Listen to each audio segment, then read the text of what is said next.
ẹ̀rọ ayélujára wípé Adéoyè abẹ́fẹ́ owó nàbí àkàndá ọ̀rọ̀ Awíkonko ń ṣayẹyẹ orí kadùn ọjọ́ bíi 50 ọdún láyé láyé àtàyè dẹ́ra 50 golden years birthday 2-in-1 celebration ni o ọjọ́ yẹn gẹ́gẹ́ la tún máa ṣe filọ́lẹ̀ àràgbá yamuyamu iléeṣẹ́ rédíò Awíkonko FM ayẹyẹ máa wáyé ní Adétutù event center Akiolu ìpẹ́tùmọ́dù ìpínlẹ̀ Ọ̀ṣun lọ́jọ́ Sunday August 24 ọdún 2025 bẹ̀rẹ̀ láago 12 ọ̀sán yẹ́rẹ́gẹ́ gbogbo olókòlókò tọkùlù jankan ló ń bọ̀ táyé Kẹ́hìndé Adégbòdù ni ó kọrin lulu fún wájọ́ aṣọ àǹkárá tààmú pẹ̀lú access card ní fisa láti wọlé o ọ̀pá mẹ́rin àti fìlà àwọn ọkùnrin 10,000 naira ní ọ̀pá mẹ́fà àti gèlè àwọn obìnrin ní 18,000 naira ẹ fẹ́ ra sọ́jọ́ ìbí Awíkonko nígbà yìí ní kẹ́gbẹ́.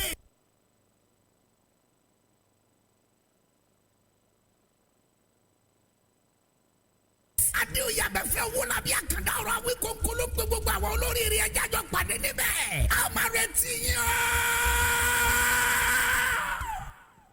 ẹ̀ka ilé mo tún ti dé ọmọ adúró fọ́ ti lé o ti ta lé mọ́ wọ̀lúwọ́ ọmọ arẹ́rù mọ́ sọ ayére ni mi ọmọ yẹkóyẹkó ọ̀gẹ̀dẹ̀ ni mi ọmọ yẹdòyẹdò èyí tó ń fún pin bí ẹgbòó nìyẹn ọmọ yẹnuyẹnu mo kí gbogbo ọmọ Yorùbá gbogbo ọmọ kóòtù òjìbí káàkiri àgbáyé níbikíbi tẹ́ ẹ ti láǹfààní láti máa wo mi láti máa gbọ́ mi mú kí ìbànújẹ́ ò ní kàn yín kò ní kan lé yín kò ní kan bí yín ìbànújẹ́ ò ní kàn wá kò ní kan lé wa bẹ́ẹ̀ ni ò ní kan bí wa àní gbúrò òkèrè ìbànújẹ́ lórí ara wa bàtọ̀fọ̀ bàtà ìbànújẹ́ wọn ò ní bọ́ ẹnu ọ̀nà wa ayé ò ní dìde ìṣẹ́jú kan fún wa ẹni máa kó àdàgbà àgbà ó dògbó lágbára Ọlọ́run kò sẹ́ni tí Ọlọ́run rèwerèwe láàrin wa mo tún kí káàbọ̀ sí àkọ́tún ètò pẹ̀lú àkàndá ọ̀rọ̀ Awíkonko ìwé kan ló tẹ̀ mí lọ́wọ́ lórí ọ̀rọ̀ tí ń jà nílẹ̀ ràn-ín ìwé ọ̀hún tọ́ kàkà torí òní kọ́ nítorí ọ̀la ni ìwé ọ̀hún ni wọ́n kọ sí ọba Rílíwànù olówó Èkó Akiolu lórí ọ̀rọ̀ ìṣẹ̀ṣe òṣìṣẹ́ṣe tó jẹ́ wípé àwọn ẹlẹ́sìn ńlọ́kù tí wọ́n láwọn fẹ́ jogún ọba ìṣẹ̀ṣe lọ́gbọ́ba dépò wọ́n sọ̀rọ̀ wọ́n ṣe ìṣe àwọn ọba tó fẹ́ wàjà ní báwọn bá wàjà kó jẹ́ pé ẹ̀sìn táwọn bá gbà lójú ọ̀nà tàbí táwọn ń sìn tẹ́lẹ̀tẹ́lẹ̀ káwọn tó dépò ọba àwọn olórí inú ẹ̀sìn ọ̀hún ni kí wọ́n máa sìnkú àwọn àti pàápàá kò wú àwọn gan káwọn máa dádé ẹlẹ́sìn mọ́ káwọn máa dádé ìṣẹ̀ṣe mọ́ wọ́n fẹ́ dádé ìṣẹ̀ṣe o ṣùgbọ́n wọn ò fẹ́ káwọn oníṣẹ̀ṣe ó gbélé wọn lórí wọn ò fẹ́ káwọn oníṣẹ̀ṣe ó sọ̀rọ̀ fún wọn mọ́ wọn ò fẹ́ sọ̀rọ̀ kán tó dórí àpèrè ọba mọ́ wọn ò fẹ́ wọ̀ pèbí mọ́ táwọ̀ gbọ́rú ẹ̀ rí pé èèyàn kan jọba láì dé pèbí àkàndá ló rọrọ̀ lẹ́nu bíi tejò ẹ̀rù ń yọ mí bà bí n bá rántí ibi táwọn baba ńlá baba wa ti bẹ̀rẹ̀ ẹ̀rù ń yọ mí bà bí n bá rántí ibi tá a gbélé ayé dé ẹ̀rù wa ń bà mí gan gidi bí n bá fojú wọnú ibi tíran káàárọ̀ òjíire ń gbélé ayé wa lọ a máa wù mí a máa dá mi lọ́rùn inú mi a máa dùn láàyè ọ̀tọ̀ wípé mo jẹ́ ọmọ Yorùbá mo jẹ́ ọmọ káàárọ̀ òjíire bí ó wá ń bà mí lọ́kàn jẹ́ wípé àṣà tá a fẹ́ràn àṣà tó rè wá yéye àṣà tí ń dùn mọ́ wa àṣà tí wọ́n fi ń kan sáárá síran wa àṣà wọn ti ń ṣe bí eré bí àwàdà ó ti ń di àpò mẹ́rẹ̀ àpò mẹ́rùkú ó ti ń di nǹkan gbàgbé lọ àwọn àgbà tí yọba wa tòlú wá dà àbájọ àwọn baba wa lágbà ò sí ìlú bàjẹ́ baálé ilé kú ilé dahoro ṣé kò tí wàá máa rí bẹ́ẹ̀ the custodian of heritage culture and tradition ló wá di the destroyer of heritage culture and tradition àwọn tó yẹ kó dáàbò bo àṣà tí nǹkan ìṣẹ̀ǹbáyé wa àwọn tó yẹ kó preserve ẹ̀ àwọn tó yẹ kó pọ́nlẹ́gbìnrin àwọn tó yẹ kán jẹ́ kó jọjú sí i àwọn ní yẹpẹrẹ àwọn ní bà á jẹ́ àwọn ní dojú ẹ̀ délẹ̀ ṣé bí yóò ṣe máa lọ rèé lẹ́tà ọ̀hún rèé wájú mi yìí wọ́n fi déètì sí July 18, 2025 ẹ já wá nǹkan fìdílé kájọ gbọ́ lẹ́tà ọ̀hún.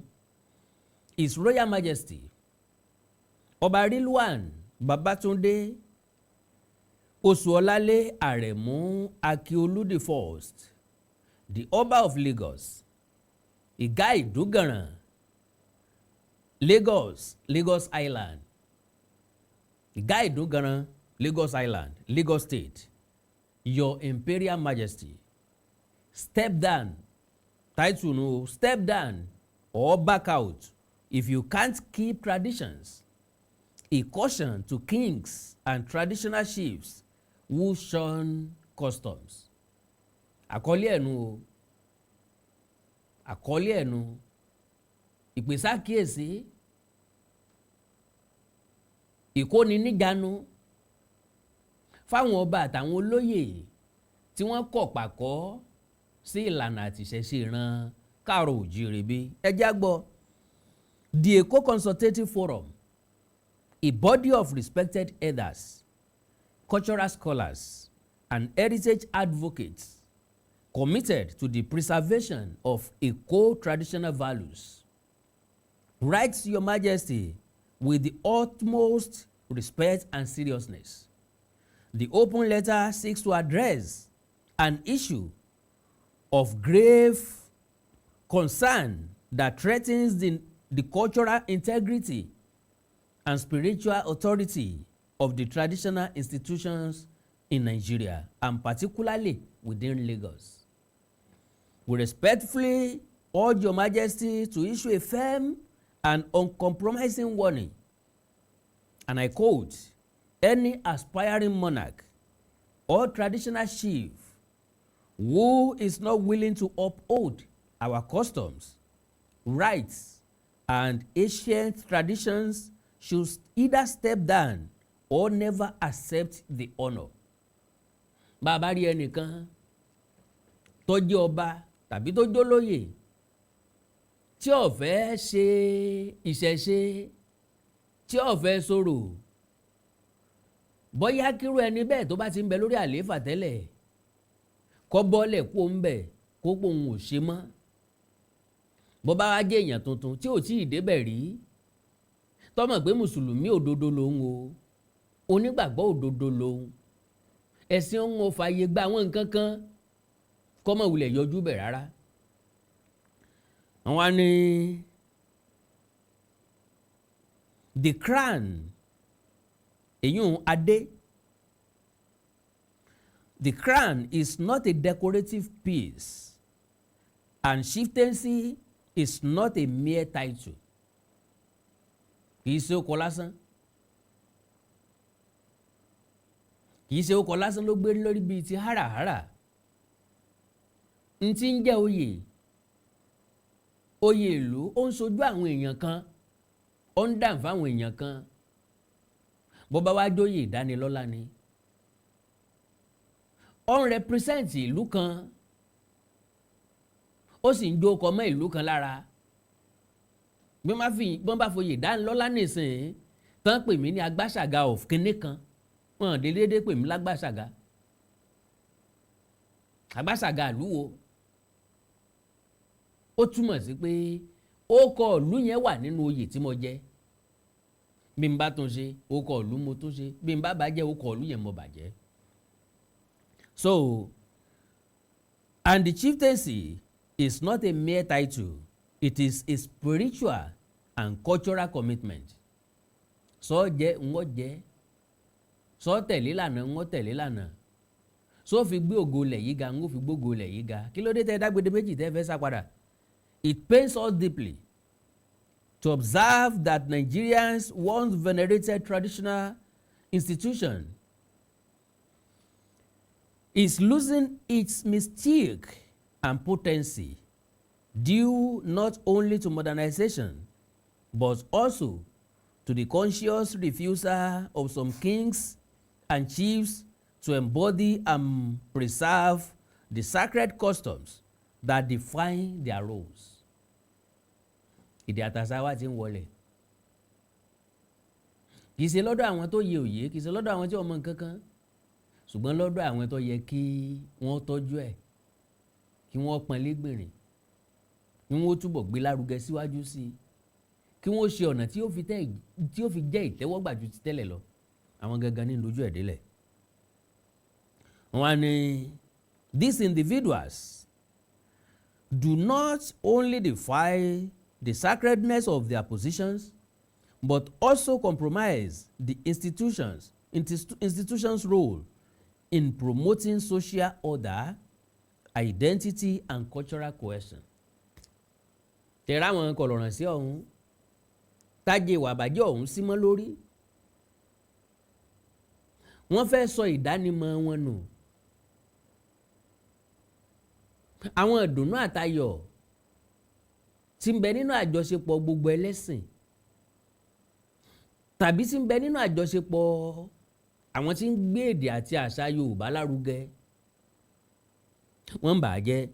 Your Majesty, the diminishing sanctity of monarchs has stripped the institution of its influence in nation building. Today, many kings and chiefs behave like politicians or businessmen, neglecting the sacred traditions of comportment, community leadership, ancestral rights, and spiritual responsibility that historically made our thrones revered. Asọ́bẹ̀. Ọ̀pọ̀ nínú àwọn kọlọ̀rọ̀ sí ọ̀hún ni wọ́n ti yà kúrò lórí ìlànà tó fi wọ́n jọba gangan. Torí ìlànà tó fi wọ́n jọba ni yóò jẹ́ ká mọ iye ọba tó ti jẹ́ ń lú ọ̀hún tẹ́lẹ̀. Ṣé ìdílé tí wọ́n gangan ti jẹ rí?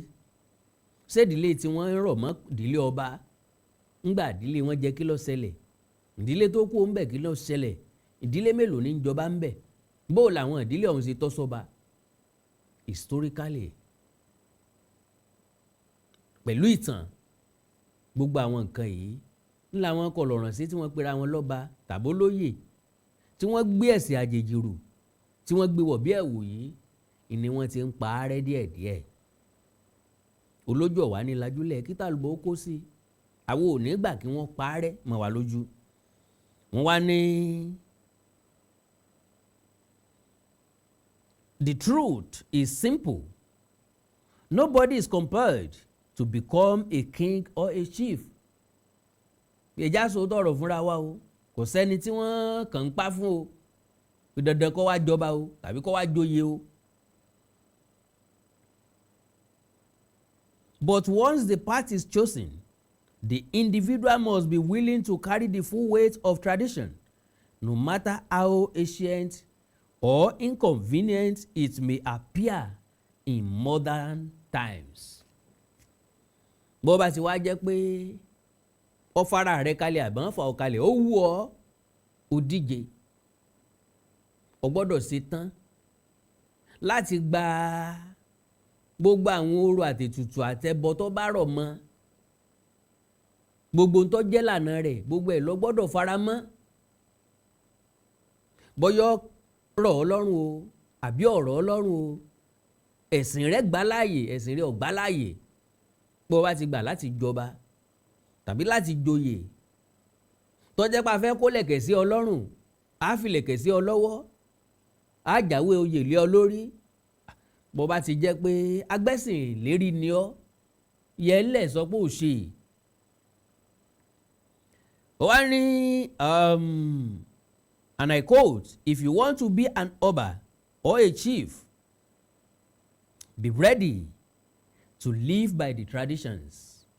You can't wear the crown and reject the customs. Bẹ́ẹ̀ bá fẹ́ jọba, ẹ tẹ̀lé àṣà, ìṣe àti ìṣẹ̀ǹbáyé inú ìlú ọ̀hún. Ẹ lè gbé adé lérí, kẹ́ ẹ gbádé wa lérí. Gbogbo àwọn nǹkan tó má dé dùn, tọrọ má dé, kẹ́ ẹ wá yẹ ẹgbẹ́ kan. Òfin àti ìlànà, gbogbo mọ̀ ṣe, gbogbo bó ṣe gbọ́dọ̀ ṣe. Kẹ́ wá débẹ̀, kẹ́ wá lẹ́ẹ̀ni ṣe. Yóò dáa kẹ́ ẹ kúkú mọ́ débẹ̀ rárá o. This is not negotiable.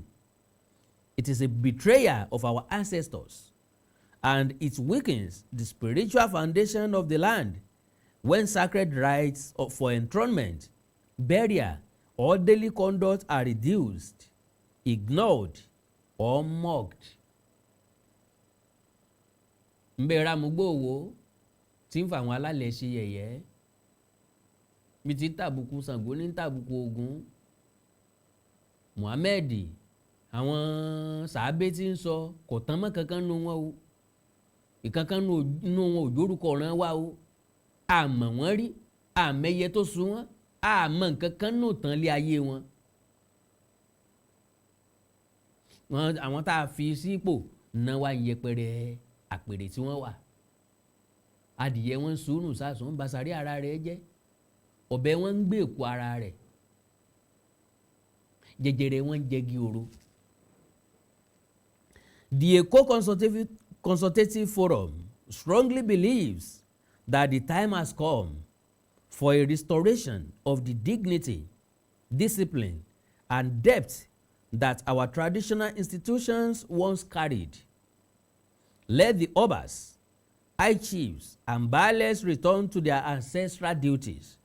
Let them embody the sacred aura, protocol, and moral rectitude expected of their position.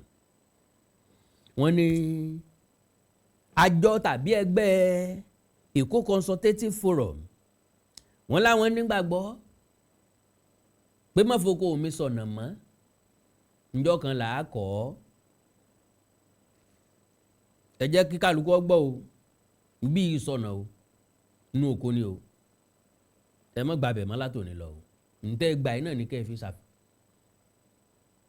Wọ́n láwọn ṣe tán bẹ́ẹ̀ láti wá gbọ́ dẹ́kun fẹ́nikẹ́ni tó bá fẹ́ jọba tàbí joyè tí ò ṣe tán láti tẹ̀lé ìlànà ìṣẹ̀ṣe tí wọ́n bí wa mọ́. Tá a bá ń lẹ̀ ẹ̀ wá ní gbogbo ẹni tí ó jọba o, ẹni tí ó joyè, àbí gbogbo àwọn tó jọba, gbogbo àwọn tó joyè àtàwọn baálẹ̀ kí wọ́n padà sí ojúṣe ìṣẹ̀ṣe wọn láti lẹ̀, kí wọ́n gbé ìṣẹ̀ṣe, kí wọ́n gbé àṣà àti ìṣẹ̀ṣe àti ìwà ọmọlúàbí tá a mọ̀ràn Yorùbá mọ́, kí wọ́n gbé wọ̀ bí ẹ̀wù. Gbogbo nǹkan tọ́rọ̀ mọ́ àpèrè tí wọ́n wà, tọ́rọ̀ mọ́ oyè tí wọ́n jẹ, tọ́rọ̀ mọ́ ipò tá a fi wọ́n sí, kí wọ́n bẹ̀rẹ̀ sí ní ṣe ìgbélárugẹ ẹ̀. Wọ́n wá ní We urge Your Majesty to champion a collective code of conduct rooted in Yoruba custom and enforced by the authority of the Council of Obas and Chiefs in the state that will àwọn kí wọ́n kà. Ìjẹ́ sáré gbà ìṣẹ́jú méjì nínú ìṣẹ́jú yín mi bá dé ntí wọ́n kà ntí wọ́n tán gbé kalẹ̀ bí òfin àìgbọ́dọ̀ má ṣe fọba Akiolu àtàwọn tó kù wọ́n kà á sétí ìgbọ́ yín àánú Olódùmarè ò ní fi ń sílẹ̀ ẹ̀ ṣe. Akiolu Limited ilé-iṣẹ́ tó ń talẹ̀ tó ń ta ilé wọ́n tún bá ní kọ́lé ọ̀gá ni wọ́n jẹ́ Ìsìnkú Gold Farm Estate kẹ́sẹ̀ rí ọ̀rọ̀ wa Treasure Homes ara ẹ̀rí iṣẹ́ wọn ni. Akiolu Limited ọ̀gá àgbà nínú àwọn tí ń talẹ̀ tí tó ń bá ní kọ́lé àgbà ọ̀jẹ̀ ní ilé-iṣẹ́ tó ṣe é fọkàn tán gbára gbọ́kànlé fún ilẹ̀ ilé gbígbé ilé-iṣẹ́ tàbí ilẹ̀ oko àwọn lóní Treasure Homes tó wà ní Lasamaja 3 bedroom apartment tó dúró rekete tí wọ́n gbé kalẹ̀ ní 75 million naira wọ́n ní 2 bedroom apartment lábúlé Ẹ̀gbá 50 million naira wọ́n gbé kalẹ̀ bákan náà ni wọ́n ní 3 bedroom bungalow ní Treasure Island tí ń bẹ ní Mòwe Ọ̀fadà 17.5 million naira ní bóyá tó lóun ọ̀gbìn àbí tó ní nǹkan ọ̀sìn àǹfààní ńlá láti sílẹ̀ ní Silver Gold Farm Estate tó jẹ́ ti Akiolu Limited plot ilẹ̀ mẹ́ta lẹ ti máa bẹ̀rẹ̀ 1.5 million naira ní tẹ́ bá fẹ́ sanwó ẹ̀ lójú ẹsẹ̀ Mr. Olúṣọlá ẹnu oníkan láti gbọ́ pọ̀n ẹnu ọlọ́fà láti gbọ́ mọ́ta ọ̀rọ̀ ọlọ́rọ̀ kì í dùn lẹ́nu tẹ̀mí ẹ ṣàlàyé Silver Gold Farm Estate ká mojú ẹ̀. Good day, investor. Can you still believe that with 500,000 naira you can hold a plot of land to yourself? Yes, that is what Akiolu stands for. Through Silver Gold Farm Estate at Ikanabalogun by Obofomi Owode local government. And our farmland is strategically located. As you can see, this is the water, and this water is through our farm estate. Let me take you through to come and see how people are growing their farms here at our farm estate. You can see some are just taking possession and they are burning their land now to ready for crop, and while some have taken possession already, you can see the name, some have cleared. And if you can see some that I want to grow the maize, their maize is coming out now. And as we move forward, you see those who are doing the plantation farming and their plants are already growing in less than 2 months. ọ̀rọ̀ lẹ ti gbọ́ ohun àsùngbàgbé òní kan mi ó yá ní mọ̀nà wá ẹ máa pe Akiolu Pro Limited sórí +234 803 940 6444 àti +234 802 626 9326 Akiolu Pro Limited òótọ́ inú ló sọ wọ́n dọ̀gá professional touch ń ló gbé iṣẹ́ wọn lárugẹ. Kí gbogbo etí tó ń gbọ́ wa nílé mo sì kí gbogbo ojú tó ń wò wá nílé pé ojú tẹ fi ń wò wá ò ní fọ́ etí tẹ sì fi ń gbọ́ wa ò ní di. Orúkọ tèmi ni Godwin tí gbogbo ẹ̀yin èèyàn mọ̀ sí ìyá Ìjẹ̀bú. Gẹ́gẹ́ bí ẹ ṣe mọ̀ ní ìṣe wa wípé ìlera yín òun ló jẹ wá lógún. A tún ti dé bí a ṣe ń dé o. Gbogbo ẹ̀yin tí ẹ ní ìṣòro tó jẹ́ pé ọkùnrin tó dàbí obìnrin nínú ilé, ọkùnrin tí ò lè ṣojúṣe pẹ̀lú ìyàwó ẹ kàn sí iléeṣẹ́ Godwin. Ẹ̀yin tó jẹ́ pé pépà lẹ máa ń kà lálẹ́ ẹ máa kà pépà mọ́ ẹ kàn sí wa. A ní pákéjì oríṣiríṣi fún yín, a ní 3-in-1, a ní 2-in-1 fẹ́yìn ọkùnrin tó lè jẹ́ kẹ́ tó máa jẹ́ kẹ́ ṣe bó ṣe yẹ kẹ́ ṣe.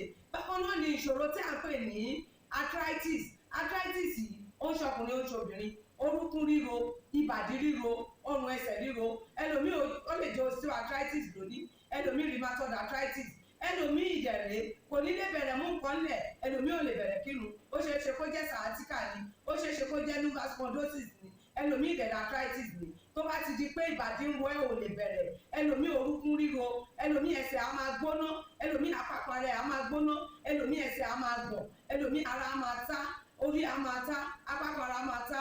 Ẹ kàn sí iléeṣẹ́ Godwin ìyá Ìjẹ̀bú. Ẹlòmíì ò lè fojú ọwọ́ ẹ̀ báyìí, gbogbo ọwọ́ á máa ró. Gbogbo ẹ̀yin tẹ́ tí ń lò náà ẹ máa jẹ́rìí sí. Ẹ kàn sí iléeṣẹ́ Godwin ìyá Ìjẹ̀bú. Bákan náà ni àwọn èèyàn tó ń tọ̀ ìtọ̀ àtọ̀jù yìí ó ṣeé ṣe kó jẹ́ pé prostate enlargement ni. Fún ẹ̀yin ọkùnrin tẹ́ ti lé lọ́mọ 40 ọdún tẹ́ bá ní prostate enlargement ẹ lè máa tọ̀ léraléra, ẹlòmíì ò lè rí tọ̀tọ̀ rárá, ẹlòmíì ìdẹ̀rẹ̀ tó bá fẹ́ tọ̀ á máa ní ìrora, ẹlòmíì ìdẹ̀rẹ̀ kó tó débi tó máa tọ̀ sí tọ̀ ìtì máa jábọ́. Ṣùgbọ́n obìnrin ní á máa tọ̀ léraléra kó tó débi tó máa tọ̀ sí tọ̀ ìyá ti máa jábọ́. Ó ṣe é ṣe kó jẹ́ weakness of bladder làwọn ní, àbí kó jẹ́ infection, àbí kó jẹ́ diabetes insipidus tí a mọ̀ sí àtọ̀gbẹ. Ìyẹn náà lè fà á ká máa tọ̀ púpọ̀ jù. Ẹ kàn sí iléeṣẹ́ Godwin ìyá Ìjẹ̀bú. Èyíkéyìí tó lè fà á kẹ́ ẹ máa tọ̀ púpọ̀ jù ara iṣẹ́ wa ni, lára iṣẹ́ tèmi jogún látọ̀dọ̀ bàbá mi. Àtọ̀jú yín gbogbo ẹ̀ ó sì padà sí àyè ẹ̀ bó ṣe tó àti bó ṣe yẹ. Bákan náà ni àwọn tó ní hepatitis ooru inú ẹ̀dọ̀ ni. Ṣùgbọ́n tí hepatitis bá ti pẹ́ lára ó lè ba ẹ̀dọ̀ jẹ́, ó lè fà á kéèyàn ní enlarged liver, ó dẹ̀ lè fa oríṣiríṣi ìṣòro sí ẹ̀dọ̀ yẹn. Ẹlòmíì á máa ní àmì bí kínú máa dùn, bí kójú máa pọ́n, kítọ̀ ẹ̀ máa pọ́n. Ẹlòmíì dẹ̀ kò ní rámì rárá, bóyá lọ ṣàyẹ̀wò wá kàn sọ fún pé ó wà positive ẹ kàn sí wa. Ẹlòmíì ìdẹ̀rẹ̀ ó lè jẹ́ liver cirrhosis lòun ní, èyíkéyìí tí ẹ ó ìbàjẹ́ ẹ kàn sí iléeṣẹ́ Godwin ìyá Ìjẹ̀bú. Bí mo ṣe sọ̀rọ̀ yìí tẹ́ ní prostate, ó jẹ́ prostate enlargement ni, ó jẹ́ prostate cancer ni, ẹ kàn sí wa. Pẹ̀lú ògo Ọlọ́run ẹ lè rí bákan náà mọ́. Mo ti sọ fún yín gbogbo ìṣòro yòówù kẹ́ ní ewé àti gbòǹgbọ́n mélé tí àwọn bàbá wa ń lò láyé àtijọ́ tá a ti gbé kalẹ̀ lọ́nà ìgbàlódé tó sì ṣe bẹbẹ lágbára, òun là ń lò fún ọmọdé àti àgbà. Ẹ kàn sí wa ẹ ní kábàámọ̀ pẹ̀ ṣe bẹ́ẹ̀. Ẹ̀rọ ìbánisọ̀rọ̀ mi ni 080 330 3477 080 330 3477. Ẹ bá wà l'Amẹ́ríkà, kẹ́ ẹ wà ní Spain, kẹ́ ẹ wà ní UK, ibikíbi tí ẹ bá wà, ó jẹ́ Canada ni, ó lè jẹ́ Port Harcourt ni, ó jẹ́ Abuja ni, ibikíbi tí ẹ bá wà ẹ kàn sí iléeṣẹ́ Godwin ìyá Ìjẹ̀bú. Ẹ bá mi sọ̀rọ̀ lórí WhatsApp, ẹ lè pè mí, ẹ lè fi voice note lẹ̀, ẹ lè fi message lẹ̀ lórí WhatsApp, máa dá yín lóhùn bó ṣe tó àti bó ṣe yẹ. Gbogbo ibi tí ẹ bá wà lè gbòógì wá máa dé, ẹ sì ní kábàámọ̀ pé ẹ kàn sí iléeṣẹ́ Godwin ìyá Ìjẹ̀bú. Ẹlòmíì àpapọ̀ ara ẹ̀ á máa kú, kí ló fà tápapọ̀ ara fi ń kú? Ẹ kàn sí wa ẹ máa mọ̀. Ẹlòmíì ọrùn àdédé máa stiff, ẹlòmíì àyà ló máa dùn, ẹlòmíì ẹ̀gbẹ́ ló máa dùn, ẹlòmíì á máa wúkọ́, ó lè wúkọ́ kókó ti wà lẹ́nu ẹ̀ tipẹ́tipẹ́ tí ò sì ní lọ, ẹlòmíì ìdẹ̀rẹ̀ ó máa ní ìṣòro àti breathe in oxygen breathe out carbon dioxide, á wá máa ní ìṣòro, á máa ní kàtà gbogbo ìgbà. Kí ló fà á? Ó ṣeéṣe kó jẹ́ asthma ni, ó ṣeéṣe kó jẹ́ bronchitis, ó dẹ̀ ṣeéṣe kó jẹ́ pneumonia cough ìwọ ní. Tó bá ti kàn sí wa, èyí tó bá jẹ́ nú ẹ̀ ló máa determine irú egbògi tá a lè kẹ́ra láti lè ṣe wa. Ẹ ṣe mọ̀, mo ti sọ fún yín o, ẹ̀rọ ìbánisọ̀rọ̀ wa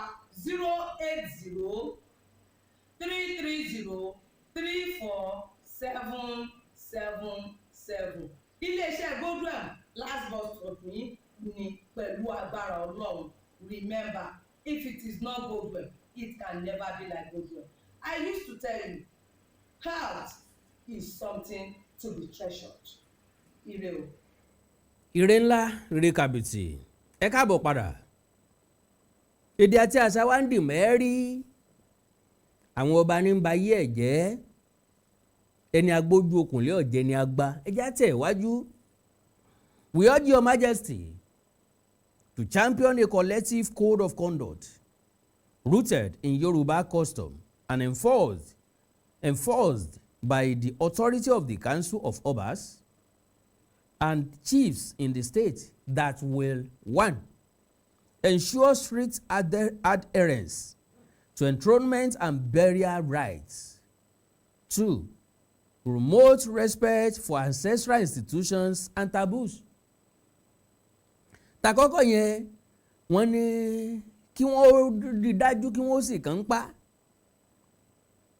pé gbogbo orò àṣà ìlànà tọrọ mọ́ ìfinijọba ni wọ́n tẹ́wọ́ gbà. Ìyẹn nìkan kọ́ o, gbogbo àṣà orò ìlànà tó tẹ̀ mọ́ ìsìnkú ọba ni wọ́n tẹ́wọ́ gbà. Bákan náà, promote respect for ancestral institutions and taboo. Ẹ gbé àpèrìtẹ́ wà lárugẹ. Gbogbo ohun tí wọ́n pè léèwọ̀ pátápátá ẹ sọ fún wa wípé pé èèwọ̀ ni. Kẹ́yìn gangan dẹ̀gbà wípé lóòótọ́ èèwọ̀ ni. Ẹ má sọ pé ayédayé ọ̀làjú tiwa ní tiwa. Ẹ gbé ọ̀làjú sẹ́gbẹ́ kan, kò sẹ́ tó sọ pé kéèyàn mọ̀ làjú. Lára ọ̀làjú tẹ́ ẹ lè lò ní fóònù tí ń bẹ lọ́wọ́ yín, AC tí ń bẹ ń yàrá yín, táìsì tẹ́ ń tẹ̀ mọ́lẹ̀, jẹ̀ráàdì tẹ́ fi kan lé, ilé alára tẹ́ ń gbé, ọ̀làjú tí ń bẹ ń bẹ nu. Kò túmọ̀ sí pé torí pé èèyàn ń gbélé ọ̀làjú kó wá tẹ àṣà tá a mọ̀ mọ́, àṣà tó fi sípò kó wá tẹ mọ́lẹ̀. Ilé kọ́ làṣà, èèyàn làṣà, torí pé àṣà ò lè dẹ́ra ẹ̀gbẹ́ lárugẹ, kò sẹ́ni tó lè dára ẹ̀yìn. Yàtọ̀ sí baálẹ̀ kan òkè ọ̀hún tí máa ń sun rárá kíra rẹ̀ tí bá ń ròde, òun náà sì nídìí. Nígbà tí ò sónírà tí ò lónírárà, tí ò sì lówó láti gba onírárà, wá ò pa lára ní gbàràgà ẹ̀jẹ̀ mi náà máa kíra mi tí n bá ti ń ròde. Ìkẹta, emphasize the spiritual essence of kingship and chieftaincy.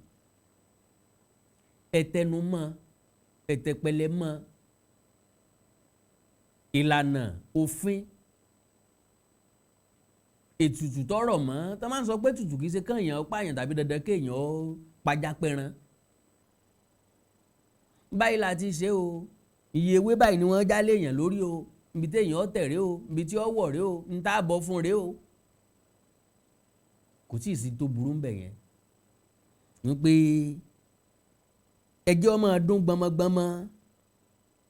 Gbogbo àwọn orò tọrọ mọ́ ọba jíjẹ àti oyè jíjẹ. 4.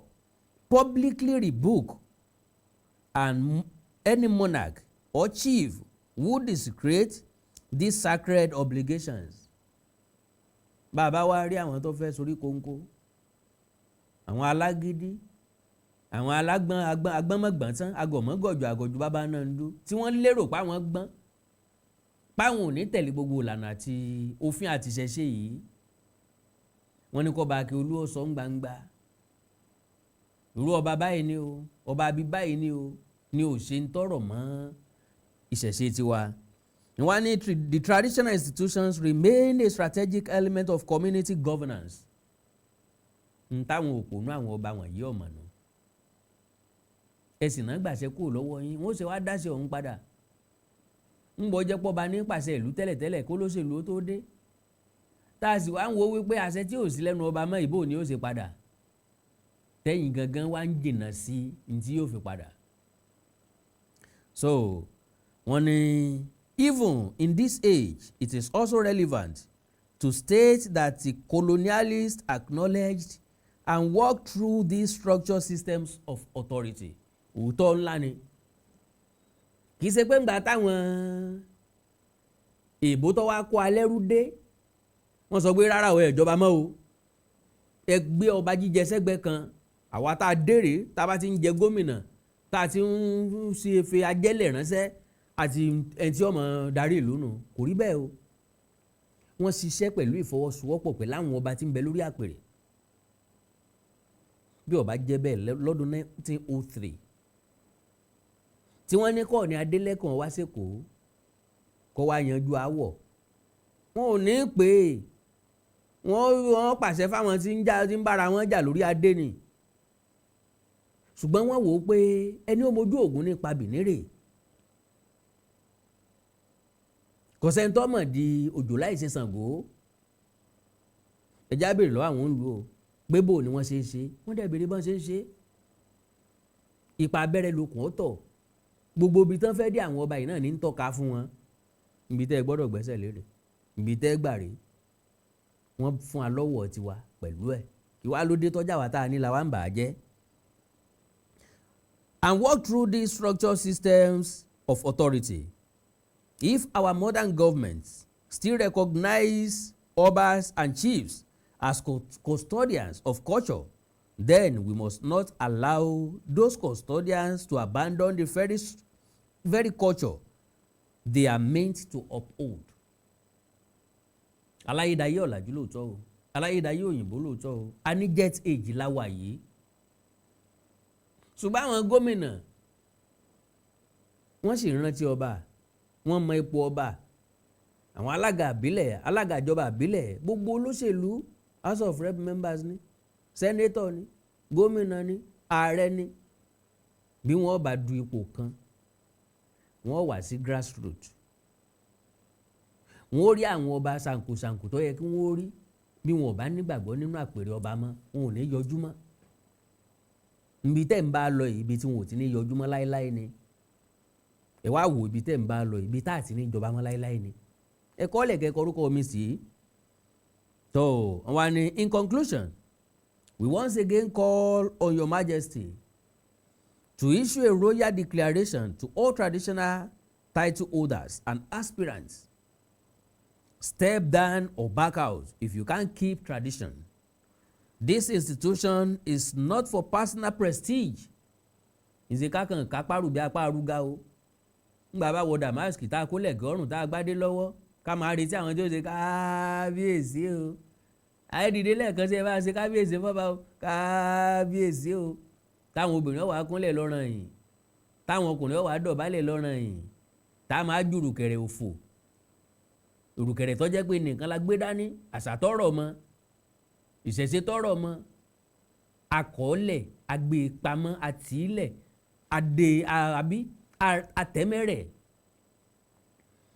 wọn ni kì í ṣe fún personal prestige kì í ṣe fún akọ bàbá ń ròde kákànfẹ́ kẹ́kẹ́ bàbá dé patí ká jókòó ká wá nà pàṣẹ gbọ́ọ́rọ́ kàn máa wá kúnlẹ̀ wá kí ni nǹkan ni ipò ọba wà fún o. This time, the time to restore the honor and sanctity of our traditional institutions is now. Àkòrè o láti ṣe àtúnṣe sí àpèrè ọba tó ti ń di yẹ̀yẹ́ lọ. With all due humility and firm hope in your majesty's leadership. Yours in cultural service. Signed, the President, Èkó Consultative Forum for and on behalf of the forum. Copy, the Executive Governor, Lagos State Government. Alausa Secretariat, Ikeja, Lagos State. Copy, The Honorable Speaker, Lagos State House of Assembly, Alausa Ikeja, copied. The Attorney General and Commissioner for Justice, Lagos State Government, Alausa Secretariat, Ikeja, Lagos State, copied. Honorable Commissioner, Ministry of Local Government, Community Affairs and Rural Development, Alausa Secretariat, Ikeja, Lagos State, copied. The Chairman, Committee on Chieftaincy Matters, Lagos State House of Assembly. I rise. I submit. Àkàndá ọ̀rọ̀ Awíkonko ó nu o kó lè wà lákọọ́lẹ̀ pé ń gbà tiwa tẹ́ fẹ́ dojú ẹ̀ dé tẹ́ fẹ́ bàjẹ́ tẹ́ fẹ́ sọ di yẹpẹrẹ àwa kan rúra wa jáde pé rọ o ajogún báwọn nǹkan yìí lọ́dọ̀ àwọn baba ńlá baba tẹ̀yìn ni àtàwọn baba ńlá baba àtàwa àtàwọn ìyá ńlá yìí àtàwọn tiwa náà ńgbà táwa jogún ẹ̀ lọ́wọ́ wọn tọ́jú àtọwọ́dọ́wọ́ àtẹnudẹ́nu tọ́jú àtìgbàdégbà àwọn ò ní lajúlẹ̀ kẹ́ ẹ̀ bá jẹ́ mọ́ wa lọ́wọ́ torí tí wọ́n fi ń fún wa níyì káàkiri àgbáyé rèé ní tí wọ́n fi ń pọ́n wa tán fi fẹ́ mọ́ lè pọ́n wa lẹ́nu láǹgbà tá a bá ń sọ èdè rèé bàbá ń sùn yẹ̀rẹ̀ bàbá ń sùn jálá bàbá ń sùn rárá tá a bá ń kéwì tá a bá ń pẹ̀sà ẹ ti pa àlọ́ rẹ́ àrà àlọ́ mọ́ díẹ̀díẹ̀ bẹ́ẹ̀ sì pa gbogbo ẹ̀rẹ́ nu àṣé lóòótọ́ làwọn ọ̀jọ̀gbọ́n sọ peter bá máa rí 30 ọdún sásìkò yìí ó ṣeé ṣe kéde Yorùbá parẹ́ kò lẹ́nu wa bí ó bá parẹ́ lẹ́nu tí ń lókù kò ní parẹ́ lẹ́nu tèmi àti ìdílé mi. Àkàndá ọ̀rọ̀ Awíkonko àjàwó ọ̀rọ̀ Awíkonko aṣọ lójú ọlọ́rọ̀ bọ́lọ́rọ̀ bá mọ̀ gbọ́ kò sí ní tí baba ńlá baba ọlọ́rọ̀ ó ṣe o kọ tí bí àwọn èèyàn kan nùnà ojú mi wọ́n sì bí ojú mi wọ́n ti bí ní ọ̀pọ̀ àgbà tí ń bínú ọmọdé bínúbínú lè bínú kó forí gbálẹ̀ ẹni tí ò dùn mọ́ kó forí sọlẹ̀. Àkàndá ló rọ̀rọ̀ lẹ́nu bíi tejò ṣé ẹ gbàgbé kò mọ̀ pósù kan mọ̀ ntọ́ dàbí ẹni pé ó jìn jó oníhun àyájọ́ ọjọ́ òbí mi ti 50 ọdún àti ìkówójọ onímílíọ̀nù lórí mílíọ̀nù fún iléeṣẹ́ rédíò tá a fẹ́ kọ́ ìyín náà lè bá wa dá sí o akíkanjú kan ò lè dógun sẹ́ o bí ọba sá látìlẹ́yìn fún ìjọ àjùmọ̀jó ní gbayì kíkọ́ ni ijó ànìkànjó kọ́ ni lẹ́sẹ̀ ọ̀pọ̀ léṣu fi yagi lóko ọ̀pọ̀ gírí ẹsẹ̀ ní yẹ̀nà ọ̀pọ̀ ikán ní mọ́lé ọ̀pọ̀ oyin ní safárá ọ̀pọ̀ èrùn ní magìyàn kágbá ní kágbá lóun bàtà fi dún ara ò lè dá àrà dá a nílò ara wa bọ́lọ̀ ń bá ran sí mi tẹ́fẹ́ bá mi dá sí ìkówójọ ti FM rédíò mi tàbí ó yá ẹ fẹ́ fún mi lẹ́bùn ayẹyẹ ọjọ́ òbí 50 ọdún orí ọ̀fẹ́ ńlá aláìlẹ́gbẹ́ ni ó tó mi lásán láti dúpẹ́ níbi so n ó pé 50 so mo pé 50 ògo ni fọ́lọ́ lókè ọ̀run ẹ já sọ̀rọ̀ lórí WhatsApp kí n fún yín láka nọ́mbà tẹ́ bá ń fi sí +234 904 851 9362 +234 904 851 9362. Èdè àti àṣàlẹ̀ káàrọ̀ òjìrì ò ní wọmi o lójú tiwa o orílẹ̀-èdè lẹ káàrọ̀ òjìrì ò ní dàrú ìlú ẹnìkọ̀ọ̀kan yóò tòrò mẹ́nẹ̀mẹ́nẹ̀ àjò àṣẹ o. ẹwà arúgbó tí wọ́n fi ránṣẹ́ yìí ta lójú ń pọ́n. ìlú Ìlọ́rọ̀ mo fẹ́ kó jẹ́rù túwẹ́túwẹ́.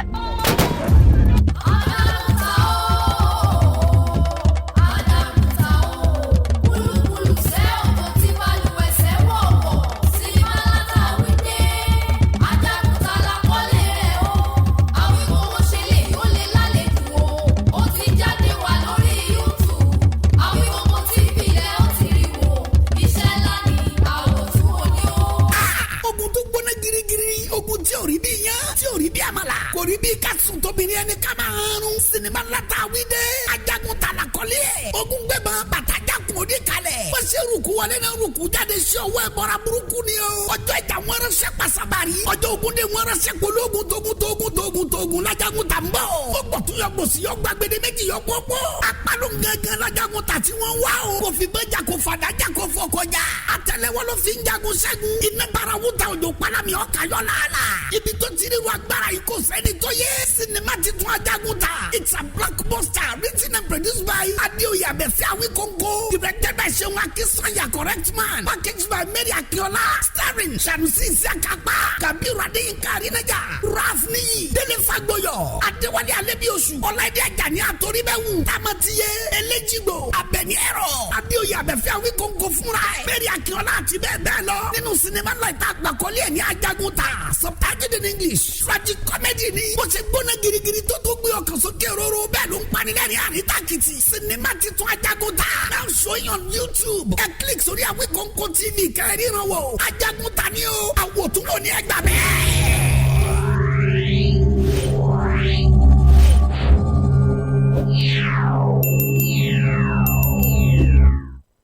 Adeoye Abẹ́fẹ́ owó làbí akọ̀dá ọ̀rọ̀ Awikonko. ayẹyẹ àádọ́ta ọdún ọjọ́ ìbí rẹ̀ o. ó tún máa ṣèfilọ́lẹ̀ rédíò rẹ̀ Awikonko FM. gbogbo àgbáyé ló ń bá ẹ yọ̀. òkú oríire. òkìkí rẹ̀ ti ń kàn káàkiri àgbáyé lórí íńtánẹ́ẹ̀tì ẹ̀rọ ayélujára. wípé Adeoye Abẹ́fẹ́ owó làbí àkàndá ọ̀rọ̀ Awikonko ń ṣayẹyẹ orí kadùn. ọjọ́ bíi àádọ́ta ọdún láyé láyé àtàyè dẹ́ra. 50 golden years birthday. 2-in-1 celebration ni o. ọjọ́ yẹn gẹ́gẹ́ la tún máa ṣe filọ́lẹ̀ àràgbá yamuyamu iléeṣẹ́ rédíò Awikonko FM. ayẹyẹ máa wáyé ní Adétutù event center Akíọ́lá Ìpẹ́tùmọ́dù ìpínlẹ̀ Ọ̀ṣun. lọ́jọ́ Sunday August 24 ọdún 2025. bẹ̀rẹ̀ láago 12 ọ̀sán yẹ́rẹ́gẹ́. gbogbo olókòlókò tọkùlù jankan ló ń bọ̀. báyé Kẹ́hìndé Adégbòdù ni ó kọrin lulu fún wájọ́. aṣọ àǹkárá tààmú pẹ̀lú access card ní fisa láti wọlé o. ọ̀pá mẹ́rin àti fìlà àwọn ọkùnrin 10,000 naira ni. ọ̀pá mẹ́fà àti gèlè àwọn obìnrin ní 18,000 naira. ẹ fẹ́ràn sọ́jọ́ ìbí Awikonko nígbà yìí ní kẹ́gbẹ́.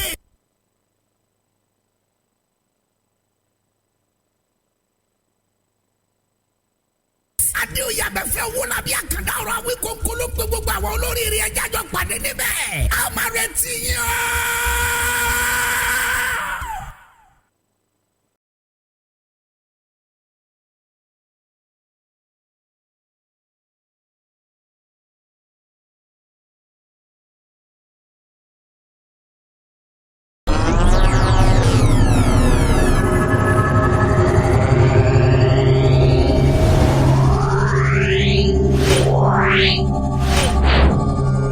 Yeah.